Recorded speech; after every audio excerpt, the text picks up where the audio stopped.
Hi,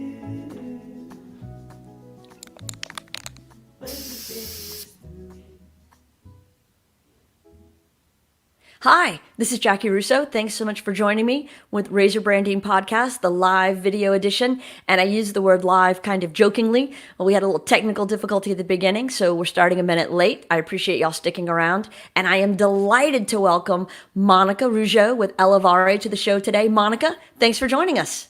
Thank you, Jackie. Good morning. It's good to be here. It's good to have you. So I was thinking back to how we first met, and I gave myself a little chuckle when I was texting you about the show because you were in my phone as Monica, and then in parentheses, Molly's friend. And that Molly would be Molly Daigle, who is a mutual friend of both of ours. Right. And I had the same thing for you. I had Jackie, and I misspelled your name as Molly's friend. Well, and misspelled, you spelled it the normal way, the right way, just, mine's not normal, so please don't ever give yourself a trouble about that.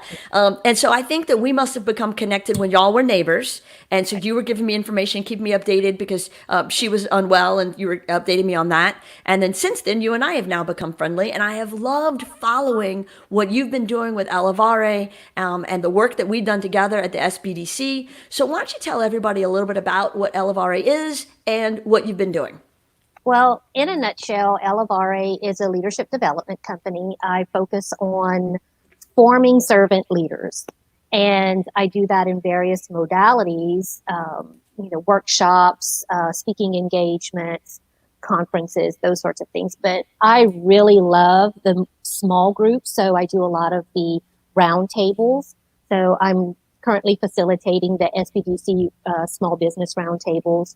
I have another product line that I'm providing this type of service in a different demographic. And I do the one-on-one coaching, which is really my jam. I love to be able to see people have those aha moments and find their own successes that they really didn't think that they could really aspire to. So that's kind of where we are or where we were, continue to be, but things shifted a bit a couple of months ago. Yeah, a little bit, just a touch. A little bit, right. So you've taken your roundtables online now, so people are able to continue with the work you've been doing with them. I have to imagine that the one-on-one sessions especially are going to become pertinent now because I think a number of people who have figured out they're maybe in careers that they were loyal to that have not been loyal to them. And so those careers are going to shift. So what are you advising people? How are you guiding them through this time? Well, I think it's an individual process in where they are. There's a lot of time for reflection and people are kind of reanalyzing where they are in their lives right now or having some conflict with that. Are they really happy? Are they really fulfilled? And is this what they're supposed to be doing? I'm hearing that a lot. What am I supposed to be doing? So I think this has provided that opportunity to ask themselves those questions. And through the coaching process, we start unpacking that and going through this process of self-discovery in where their passions truly lie. And are they able to align that with their current career track?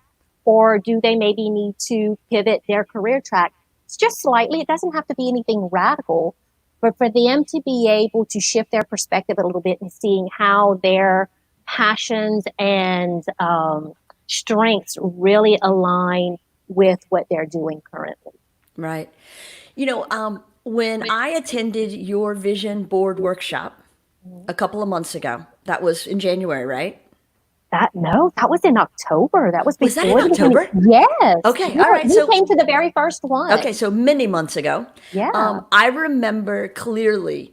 We talked about what 2020 was going to look like, and you had all these supplies and materials for people to kind of visually display what the year would look like for them.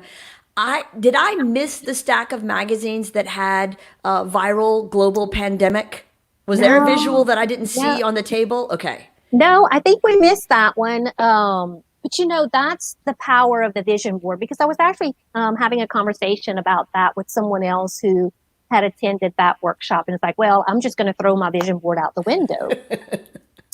And, maybe that was appropriate for that person because of where they were in their headspace when they created that vision board.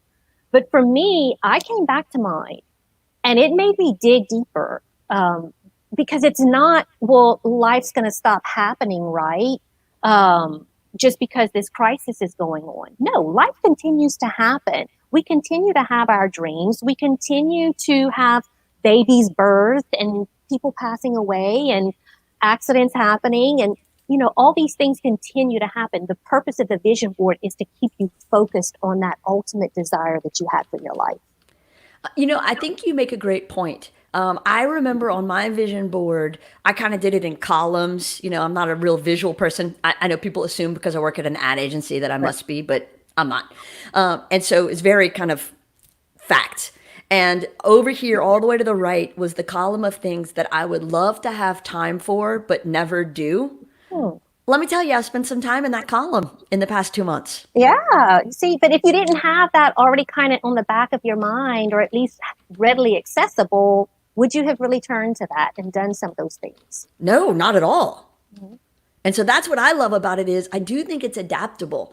I think that it's the vision of what I want my life to be. This shouldn't slow that down, right? This just should. I think the phrase that has resonated with me a lot is through crisis comes clarity.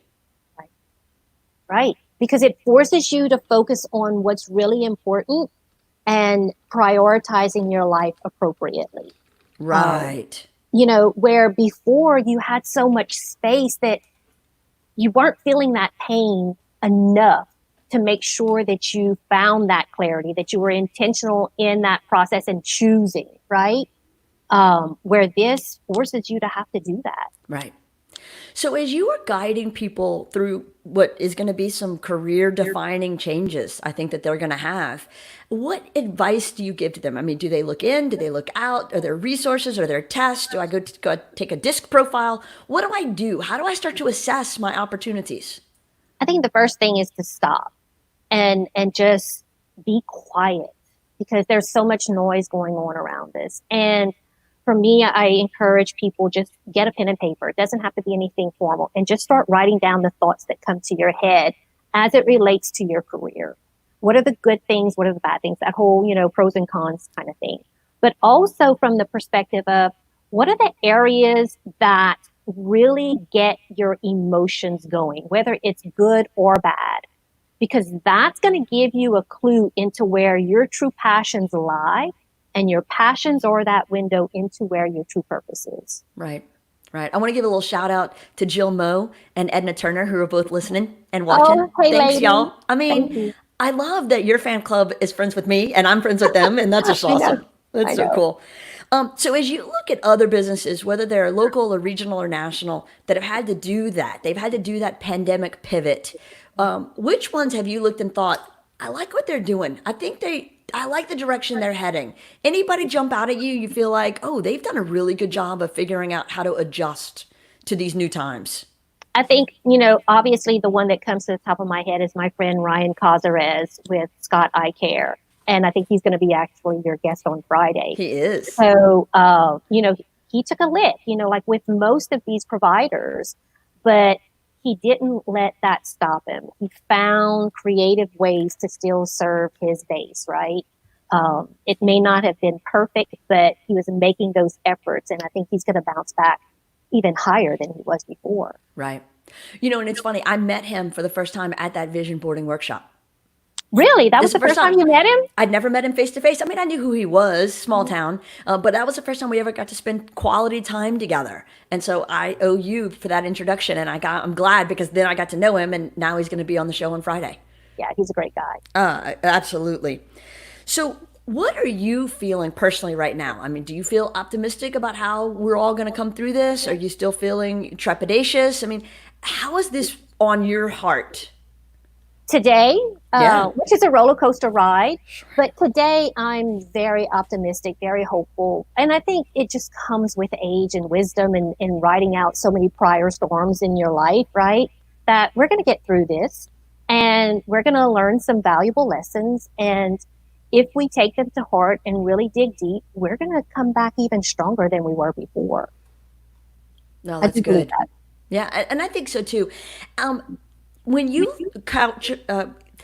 couch people, when you counsel or coach people, do you find that optimism is one of the biggest things that you have to work toward helping people realize? Yes, because most of the time, unfortunately or fortunately, they're going to come to me whenever they're feeling the pain pretty significantly. And they're feeling the doom and gloom. They're overwhelmed. I use the term, and not to be dismissive of them. It's like, I feel like I can't fight my way out of a paper bag right now.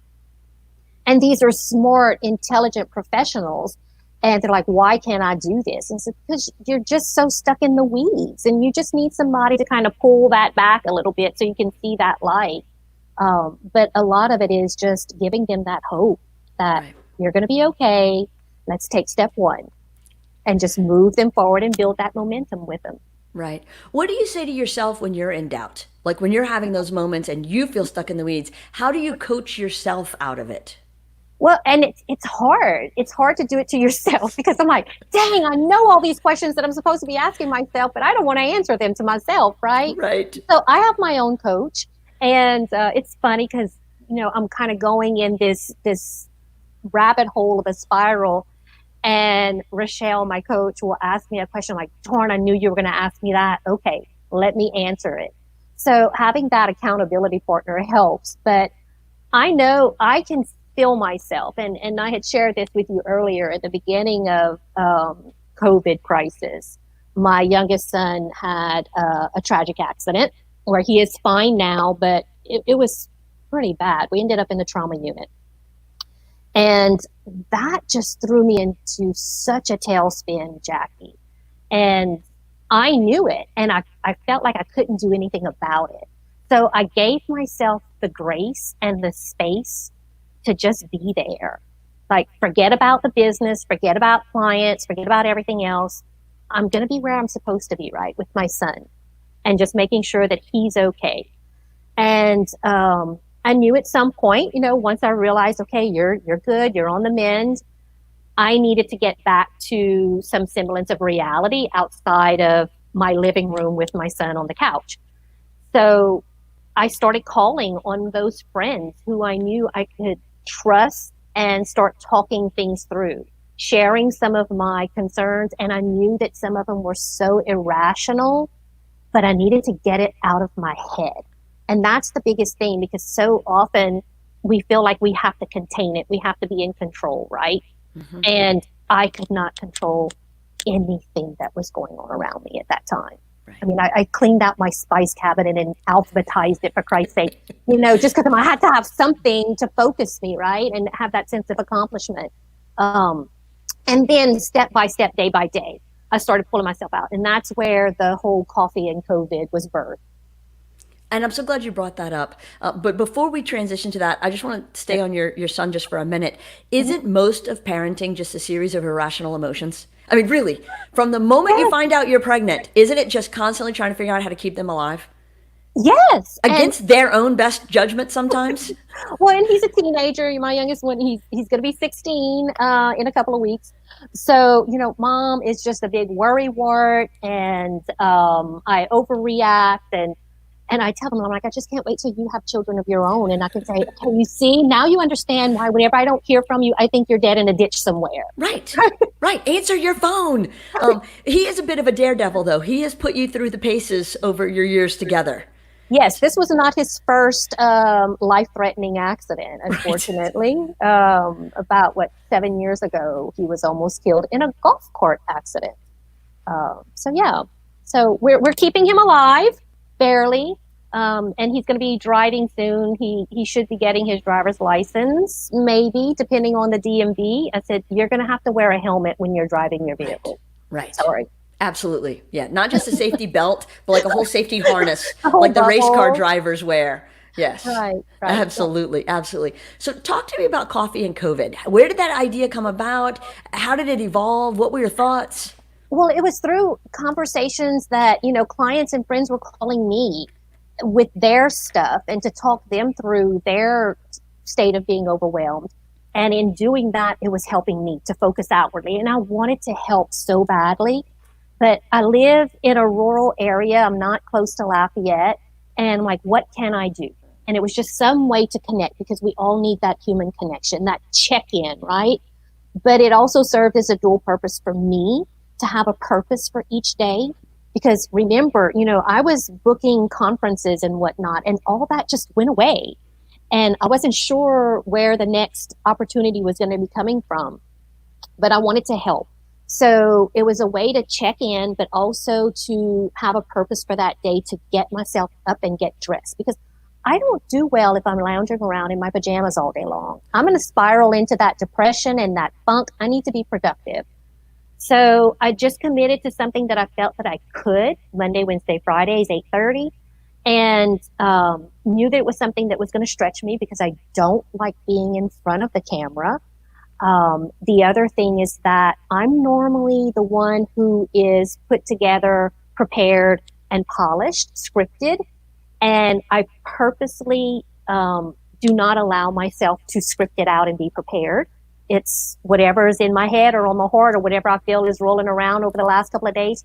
That's what I talk about. How are you doing with that discomfort?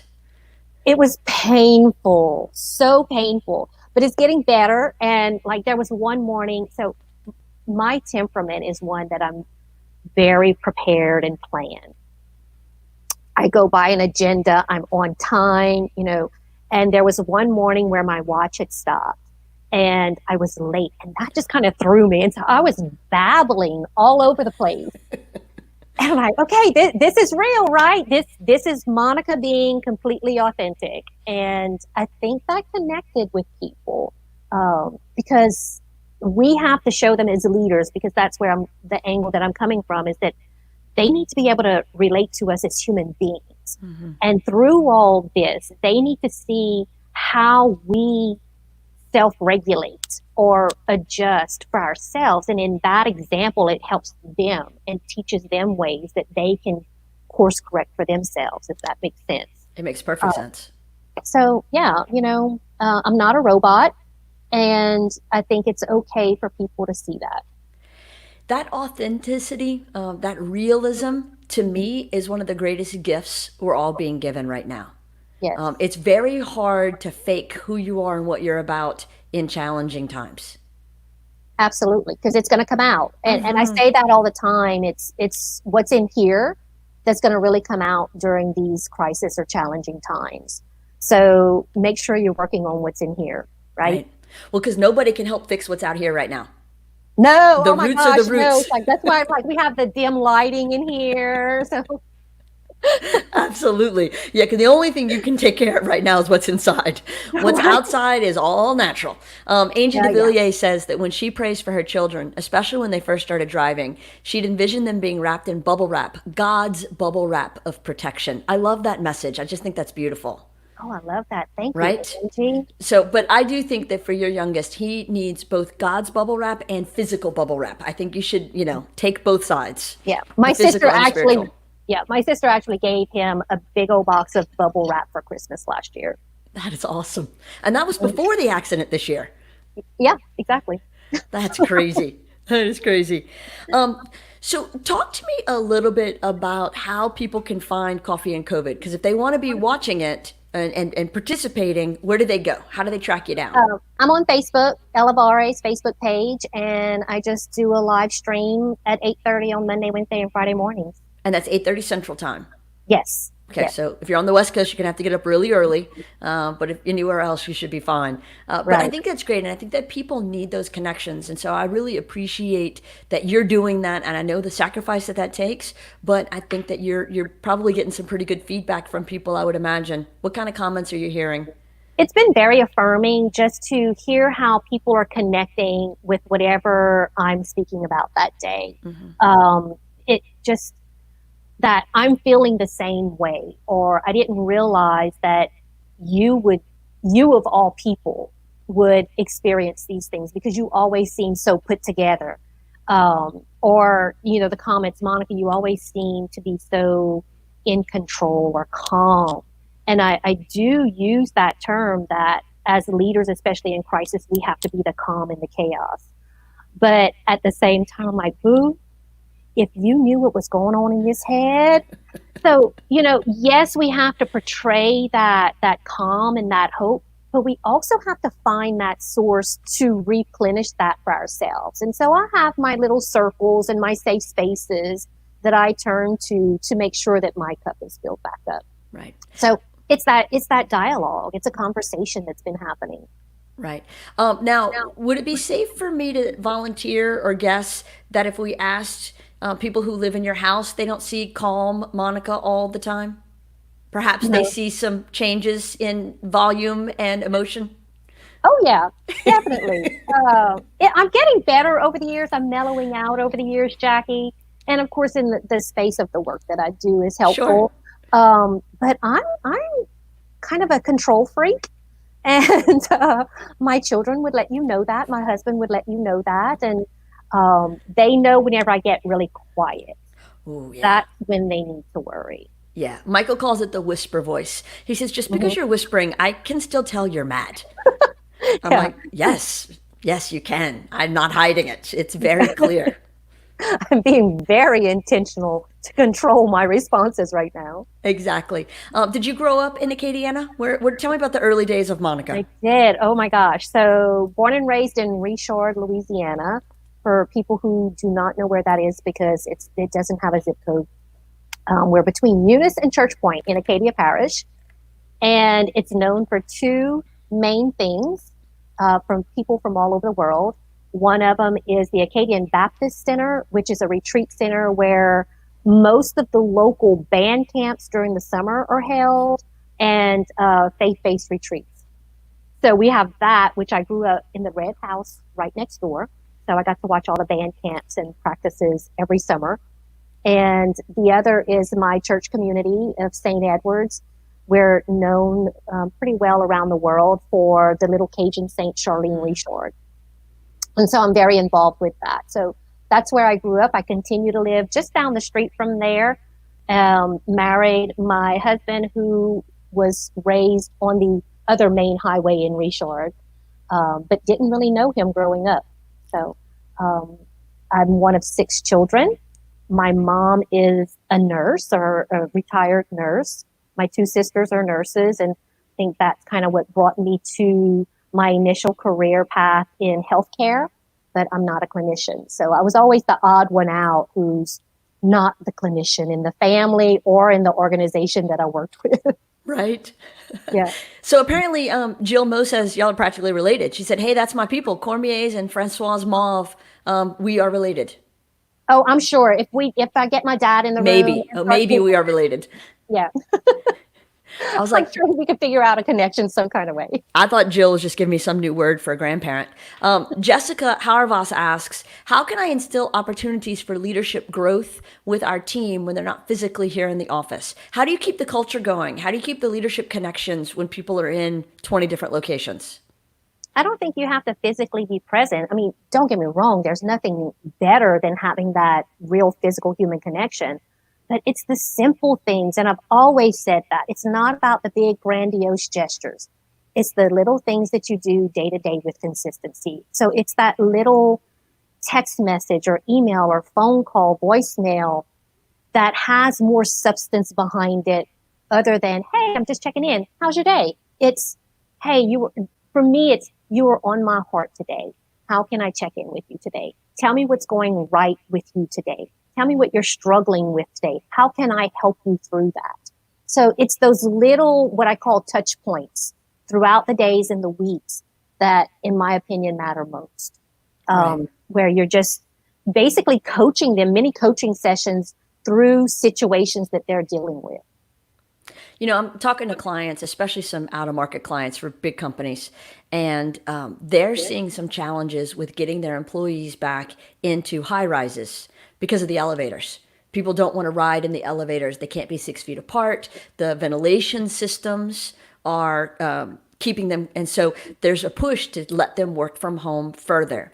And some senior management who are not a part of the marketing team don't see the value in allowing people to stay home. They're very frustrated because they're not seeing the work happening. They feel like the work isn't happening. So what would you do for a company when you've got this internal rub of people need to be able to work from home, but managers don't want to let people work from home. How do you guide them through those challenges? I think it starts with the leadership from my perspective, because you have to really focus on what's best for your employees, for your people, right? Because if that's the role that you're playing, you want to make sure that the decisions that you're making are in the best interest of your employees, first and foremost, Right. bottom line. And if they're taken care of, then they're going to take care of your clients and your customers, right? So having that conversation with them about where their fears are, because some of them may be irrational, but some of them may be very rational, and coming to terms with what they are and how you can work around that or with that. And I think it is creating the conversation to really show the value of people working from home. But, I'll admit, I'm kind of one of these old school people. I need to see what you're producing. So how do you do that? How do you make that compromise? And again, it comes back to those frequent touch points and not micromanaging, but what is the expectation? What's the output that we're looking for? And are you able to show me that? Are you struggling in a certain way? And how can I help you to get over that hurdle? So it's about a conversation with your people, not dictating to them. You bring that up, and what resonates with me all the time is trust. I feel like because there's no relationship, there's no trust. So then there's all of these assumptions and fears. So I think you make a great point that if you can develop that relationship, then you can build that trust. I just think it's harder to do from afar. And so that's one of the challenges this new era is going to bring to us. Mm-hmm. Yeah, it's just it's interesting. It's really interesting. When I think back to young Monica, so you're surrounded with healthcare practitioners, and you've decided to venture off into another path. That's scary to do after you've had a full career. So how confident were you in taking that leap, and what helped you feel better about making those choices to leave your real job? To leave healthcare? Yeah. Gosh, that was probably the scariest thing I ever did, to be honest with you. But looking back at where I was in my personal and professional life, growing personally, growing spiritually, making some great friends like Molly, and really reflecting on what was most important in life. I had my own little internal crisis going on that year. So much was happening where my grandmother was put on hospice and my mom was really struggling with those decisions. My dear friend Molly was sick and trying to be a support to her. Someone very close to us was tragically killed in an accident. All these things were happening, and demands that were being placed from that corporate career, knowing what it was going to look like, the more I started thinking about it, because they were doing some mergers and acquisitions and some structure changes in my territory was being expanded. And the way that it was being presented, it just wasn't sitting right with me. And in the past, I would have rolled with it. And I can remember just coming home one day, I was sitting on the floor in my foyer, and my husband walks in, and I was just like down. He's like, "What's going on?" I'm like, "I just don't want to do it anymore." And he said, "Well, just quit." And Jackie, it's like that thought never even crossed my mind. And I'm like, "What do you mean? I don't quit. Monica doesn't quit, right?" And so I'm like, I'm gonna think about it. And whenever I got up the next morning, I just had this sense of peace. I'm like, I'm done. I'm hanging up my hat, and I don't know what the next step is, and I'm not going to think about it because it was September. I said, I'm going to wait until after the first of the year and figure it out. Right. And so it was that just to make the decision was really, really scary because I had no idea what we were going to do as far as our finances and our household and, just what I would do with my life. And after I made the decision and committed to it, I'm like, it's going to be okay. I don't know what it looks like, but it's going to be okay. Right. Have you ever read The Dip by Seth Godin? No, I haven't. I like Seth Godin, but I don't think I have It's a read that. quick read. Put it on your list. Okay. So, side note, I have forced my children to join a book club this summer for professional and personal development books. They are Great. very good about reading fun books, Hmm. but I'm ready to prepare them for some of the next stages of development. And this seems like a good time. So, as they're finishing their schoolwork, they're now auto enrolled into this book club, and so they've got to read some books to maintain their allowance and I don't Good. know. I guess chance to live in our house. I'm not really sure how deep the threats will go. Yeah. But Jordan's first book yesterday was The Dip, and so she had to talk about it last night at dinner. And what you were just saying really struck me because the book is about how to determine when it's just a little dip and you have to power through it, and how to determine when it's a deep enough dip that you need to change direction. Mhm. And so I think that there's a lot to that to say, okay, let me assess if this is just a hiccup or if this is a need to change paths. And we all go through those. And I think a lot of times people look at them as failures, but like what you just illustrated, it was an opportunity for greatness. I didn't see it at that time, but being able to look back and reflect on that period, absolutely, best decision I ever made, and I do not regret it. You know, all those pains that I went through, there were some really amazing things throughout my career, but there were some really difficult, painful things that were not very healthy. So, but I've learned from that. And that's the beauty, is that I can put that pain and frustration aside now and see it as something beautiful that I've learned from and grown from to make me who I am today, that I can offer so much more value to the people that I serve. Right. How do you continue to encourage ongoing professional development with yourself, with your team, with the people you work with? Aside from the small round tables that you do, which I think those small groups are really important, what other things do you really do to say, hey, try this, or have you considered that? Well, in the one-on-one coaching, it's so customized because it's based on the individual and their temperament styles and the certain situations that they find themselves in currently and what they want to aspire to. So it's just pulling from, you know, all these almost 30 years of experience and what I've seen work in different people, different temperaments. So we offer suggestions, but at the same time, it's getting them to learn how to think critically and deeply and finding those solutions within themselves. I'm always one, it's just the mindset that I have that we have to continue to grow in all aspects of our lives, whether it's professionally, personally, spiritually, physically. We should not be stagnant because we're going to fall behind. And maybe that's just part of my competitive nature. I don't want to be the one on the back end, right? Right. So, But being a lifelong learner is achievable. And so I think when we can encourage that lifelong learning, that's how we continue to grow and develop ourselves. So, yeah. absolutely. And I've always been that type of person. I have a very curious mind. I want to understand people. I want to know the bigger picture. And so that's always been a thing of mine. My very first job in home care so many years ago, I started out as a little entry-level receptionist. So we were doing data entry on an electric typewriter, if that tells you anything. Oh, That was a long time ago. And there were spots in my day where I didn't have work to do. And I'm like, I need to be productive. What am I doing? I'm like, give me that regulation manual. I'm going to read that because I don't know anything about healthcare or home care specifically. Can I take that manual home? And they thought I was nuts, Jackie. They're like, you're going to take home a regulation manual to read? I think you're Yeah, nuts, Monica. Nobody wants to read that. no, I don't want to read them these days.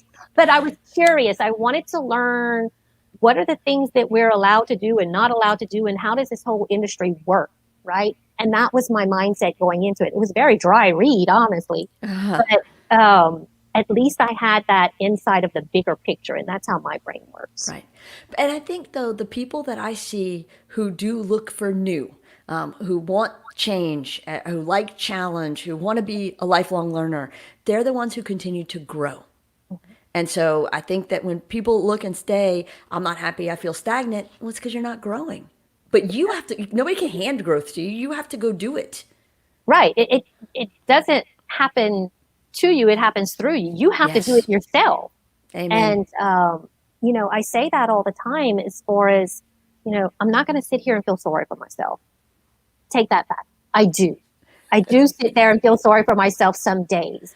I use the analogy that I'm going to curl up in the corner in the fetal position and lick my wounds for a little bit. That is perfectly fine, but I'm not going to live there. Right. So pull yourself up in whatever aspect you need to do. And sometimes it requires asking for help, outside help, to give you that hand up, and just keep moving in that positive direction. Right. Because it's not a healthy place to be whenever you're stagnant, or if you're stagnant, you're falling behind. Right. Well, and I think what you just touched on is really valuable for people, because we all have the curl up in the corner days. Everybody, it's human nature. Mm-hmm. And I think the realization is for people that, oh, wait, I'm not the only one.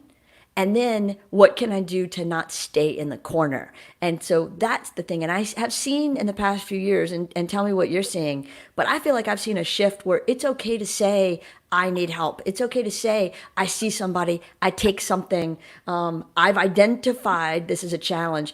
And so I think as we shift how we view mental health, the priority of it and the commonplace of it, then it's going to become easier for people to seek the help that they really need. Absolutely. And I do believe that all of this is putting a spotlight on mental health and diminishing that taboo that's kind of around it. Because and again, I think there's some generational beliefs too. Sure. Because I was that person that, I'm not crazy. I don't need to see a counselor. Why am I going to see a counselor? That's going to show that I'm weak, right? And it doesn't mean that at all. It means that you are strong because you're brave enough to acknowledge where you're struggling and doing something about it to correct it. Right. So, kind of learned that lesson a long time ago. And I think that with the conversations that are going on today because of COVID and the quarantine and the mental health aspects around it, it's giving us permission to say it's okay. Right. It's okay to not be perfect. It's okay to have a bad day. And I think telehealth, which really has emerged as one of the heroes of this time, has made it even easier to seek help. Because I think that intimidation of going to an office and laying on the couch, all those stereotypes are gone now, because it's as easy as this. Mm-hmm. Well, and two things come to mind whenever I think of telehealth. First of all, coming from that healthcare background, telehealth has been around for decades, but there was always a resistance to it, at least from a payment perspective, as not seeing it as being real skills, where now it's being embraced. So thank you for, allowing that to happen, that it's that access to care, right? So I think that's a beautiful thing that's coming out of this crisis. The other thing is what I'm finding, just with my own clients, is people are willing to go deeper in these types of modalities of sessions rather than in a physical face-to-face session. You would think that it would feel a little bit more impersonal. However, in the space of what I do, and I would think the same would be true for counselors, that sometimes there's something kind of liberating about being able to just open yourself up more deeply in these types of sessions when you're not physically in front of that other person. Right. Jill Moe makes a great point. She says, I wonder if we call it emotional health instead of mental health, if it would be easier for people to discuss it. And I mean, really, we're encouraged overwhelmingly to make sure that we do mammograms every year, that we go see our OBGYN or our internist or whatever for regular checkups for our physical health. Why aren't we demanded and encouraged and pushed by our healthcare and advertising for our emotional health or mental health, whichever one you want to call it? I mean, it's I don't know crazy if to I me. have an answer to that, and I don't know if it's one answer. But, there's always been that stigma associated with mental illness. Right. And, that's the people who are really off the rails, right? But it's more than that. And I think as we're immersing ourselves more in this conversation, we're realizing it's not just about the extreme schizophrenic or bipolar. It's about depression. Depression's the number one diagnosis as far as mental health is concerned. And there are so many people who are struggling with it, but are afraid to say anything about it because of the stigma that goes along with it. I struggle with depression. I realize that I've been struggling with depression since I was a child. But now being able to recognize it and not have that stigma attached to it, that I am getting the help that I need. And I have learned the adaptive techniques to pull me out of that rabbit hole whenever I see it starting to spiral. That's a good thing, right? And Right. wouldn't we want everybody to have those opportunities? Well, and I think you just touched on it. It's, to me, the stigma should be on the people who don't seek help. The stigma shouldn't be on the ones who get help because they're the ones who are the healthiest. They've figured out, oh, I have a problem. Let me go solve it. Let me go work through it. Let me go address it. It's the people who stay in the bad space and continue to spiral that aren't getting the help, Right. And I think that being able to talk about it more openly helps. I use the term our brokenness, just from a spiritual side, that we're all broken in some way and how it's manifesting in our outward displays. And I think for me, working on healing my brokenness, that's attractive in some ways. And, not to put the spotlight on me, but it's in the way that we respond, knowing that old Monica would have been flying off the rails and fussing and, trying to control everything, where there's a softness, there's a kindness coming forth. And that's a sign of my healing from all the work that I've done in the mental health space, emotional health space. And so I think it piques people's interest whenever they see that. Like, why aren't you so overwhelmed? Or why aren't you so stressed out over X, Y, or Z? And I can honestly say, yes, it does bother me and I am affected by it, but not at those extreme levels that they once were in the past. Right, right. What values would you say that you live by the most? Honesty. I don't like liars. And I often say brutal honesty. Just tell me the truth. Even if you think it's going to hurt, I want to know. Being authentic. And I used to say that, but still wearing a mask. But I truly believe that now and try every day to be that authentic Monica to the outside world and to my inside world. Intentionality. That's a big one for me, is that we have to be very intentional in our relationships, especially the ones that really matter most, to let them know that they mean something more to you than just that surface level connection. Right. Oh, that's a good one. Have you read Radical Candor? No, I haven't. Add that to your list. Good. I'm going to have to add that. That is all about being, and I don't think that they use the word brutal, but that's what they mean. It's all about being brutally honest. And how to do that, though, within the right framework. Right. Being honest but kind at the same time. You don't have to be a jerk about it. Exactly. Exactly. How would you like to be remembered? As someone who cared enough to show people what they could be and help them, was their companion to grow to that. Nice. That's beautiful. Thank you. I like that. What's your guilty pleasure? Oh my gosh. Bluebell ice cream. Oh, which flavor? Yeah. I'm a vanilla girl. Okay. Golden vanilla, regular vanilla? Homemade vanilla. Ah. Yeah. All right. All right. And my husband knows, and I'm like, bless his heart, Jackie. He comes in, it's like, I found a sale on Bluebell ice cream, and he'll have 2 or 3 gallons. I'm like, what are you doing? No. Yeah, one of the things Michelle Ezell said, Doritos and Boudin has always been her sweet spot.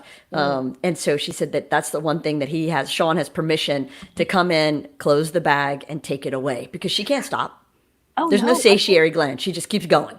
If I know it's there, it's like it's calling my name, right? From the freezer, it's Monica. Right. No, it's bad. It's bad. That's how I am about chocolate. It's bad. It's bad. What's the best mistake you ever made? Gosh, I don't know that I ever call them mistakes because there's always something to learn. Okay, the one that's coming to the top of my mind was years ago. In a prior career, very toxic leadership above me. I was submitting a report and I had a deadline, and I was nearing the deadline. And so I just submitted the report, not at the level that I would have liked. And I got, no, back up. I didn't submit it on time. I was a little bit late because I wanted to make sure it was right. And I got chewed up and spit out. And that mantra comes to me all the time, is that it's better to be 95% accurate on time than 100% accurate too late. And so it was a mistake, but man, what a life lesson. Right. Right. You know, interesting. Marcelle Fontenot, I interviewed her last week, and she talked about a similar situation of turning in her first story. And she was so proud of it and so excited, and watched her producer just rip it in half. And he said, go do it again. This time, do it the right way. And so there are lessons that come from those horribly defeating moments. But if you learn something, it's okay, because you get something from it. Oh, Probably better than the just report itself, you know? Absolutely. Yeah. What advice would you give to this year's graduates? Now, you don't have a senior this year, do you? No, not this year. My son's a sophomore. I would just say, just take a step.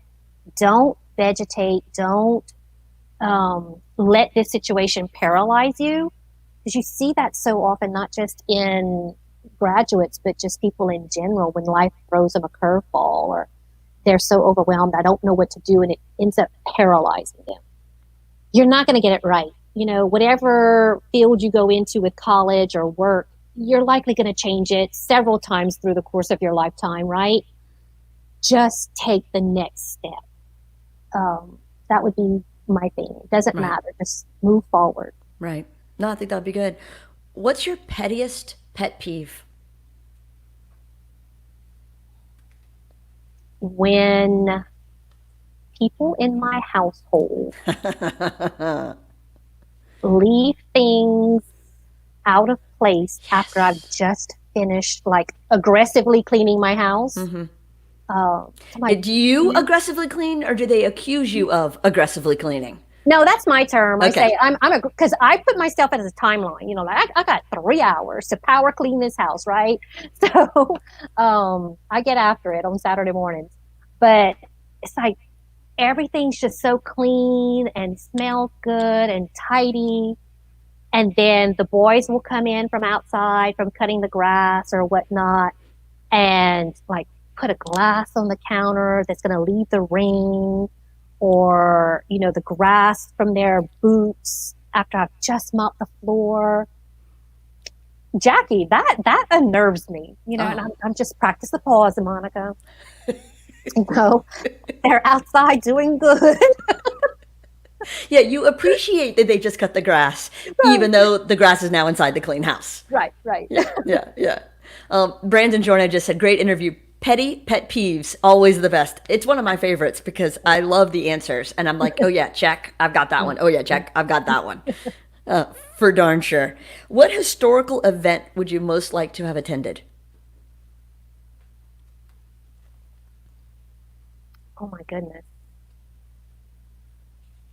I guess the opening of the 9/11 memorial.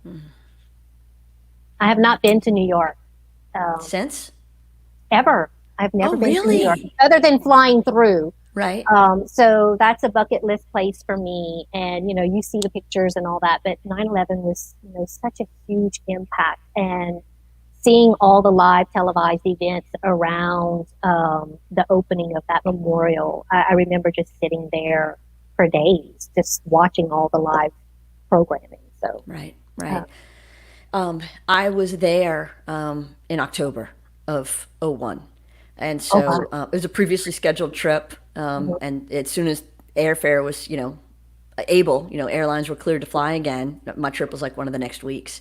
And it was still smoldering. You could still smell it, and people Wow. were making pilgrimage. So that was my first trip back, and I've been many, many times because I speak at a lot of conferences there. And then I took each of the kids when they turned 13 on a trip there. And so on each of those trips, we would go to 9/11 and talk about it because I only had a 1.5-year-old and a 6-month-old when it happened, and then 2 born after it happened. So we've had to talk about how it's going. Apparently, we're scheduling a trip right now, and Molly Daigle's going to come with us. We'll work on Yay. that offline after this is over. And so I watched the museum evolve because for a while it was just in a little small corner shop right by the site, and then it moved into a bigger facility, and then it moved into a bigger facility, and now it's the big thing that it is right now. And so going through with my last 13-year-old 3 years ago, and hearing her ask questions about the artifacts, because the things that fell from the building that were in somewhat of a solid condition had been archived. And so she's looking at a floppy disk, that looks something like this. Right. And she says, "What is that?" And I said, "Well, it goes into a computer." And she goes, I said, "Like a CD or a jump drive. This was the first iteration of that." And she goes, "Well, it's really big. How much stuff can you store on it?" And I was like, "Probably like 7 sheets of paper." I mean, compared to now, a typewriter, a voicemail machine, all of those pieces of technology that are outdated. And so it's interesting to me just going through it, the heavy emotional toll and loss of life and emotional connection that we all have with that tragedy is balanced by this historical moment in time and how far we've changed. It's got the big bag cell phones. So I think, it's really, it's a fascinating place to go. Well, and It really is. I gravitate to those types of places that really demonstrate our history well. So like the Holocaust Museum in DC, I cried the first time I stepped foot in that place. And it was just so powerful. And like, we can't forget these things. Right, right. I had the opportunity to go with a Louisiana Honor Air trip as a helper for a World War II vet to go to the World War II Museum and tribute, and so they could see, what had been done in their honor. Anytime you can go to DC, I think it's just beautiful, just to see our nation's history. Absolutely. It's just fascinating. I love it. So we are about to move into the lightning round. Okay. But before we do, I have one last question. What question do you wish I'd asked, and what would the answer have been?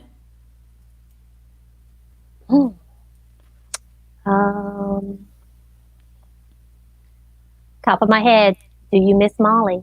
Oh, and what would the answer be? Absolutely. I'm sure Every you day. do.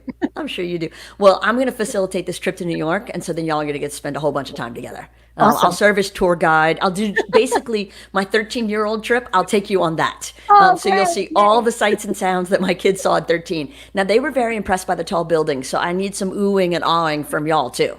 I will Okay. definitely ooh and ah. We're Okay, from good. Reshore, Louisiana. It's flat land over here, right? You'll be impressed. All right, so we're going to do our lightning round now. This is first word that pops into your head. This is just your favorites. Favorite place on earth. Home. Favorite movie you can't turn off. Hope floats. Oh, that's a good one. Isn't it a good one? It is a really good one. That's like my go-to cry whenever I need a good cry. Yeah, you can put that right there with Steel Magnolias. I mean, those are classics. Favorite TV show. Gosh, I don't really watch TV. But the one that I did watch a lot was This Is Us. Oh, classic. Yeah. Yeah, it's so beautiful. Speaking of 9/11, you kind of get your moments there. Favorite book. Too many. The Alchemist. Great choice. Talk about personal and professional development. I mean, wow. Oh, Favorite podcast. yours. Thanks. I feel And- like people have to say that though. So what's your other favorite the other podcast? one is my dear friends Christy Fredu and Kayla Stansberry have Can I Get an Amen? Oh, okay. I haven't listened to that one. I'm going to put that on my list. Favorite car. Should say the one that I'm driving now, but actually my ultimate favorite car was my Buick Enclave. It's almost never the one people are driving now, I find, because Yeah. it's the memories that are tied to it. Favorite festival. Gosh, I'm not a festival person. I don't Okay. like the really big crowds. All right. So I know I should say, Festival International, but You can say um, whichever one you want. There's no judgment. All right. Last card. okay. Questions from the Actors Studio. Favorite word? Favorite word? I should say leadership, but it's love. Love is good. I thought you might also say intentional. That would have worked also. Least favorite word? Hmm. No. Okay. What turns you on? Seeing other people's light bulbs go off. You know what I mean? I do. That is a great one. What turns you off? Rude people. What sound or noise do you love the most?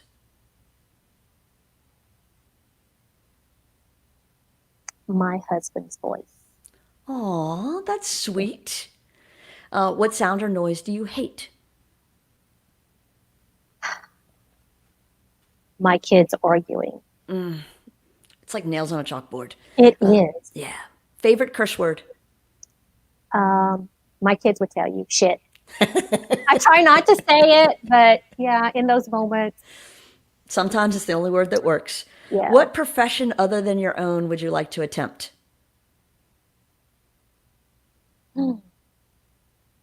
I would think it's very parallel counseling. I can see that. Which one would you not like to do? My mom and my sisters are going to kill me, but nursing, I'm not a nurse. Look, I admire them to the hilt, but that is not my area of giftedness. I hear you. So, when you arrive at the pearly gates, what do you hope God says?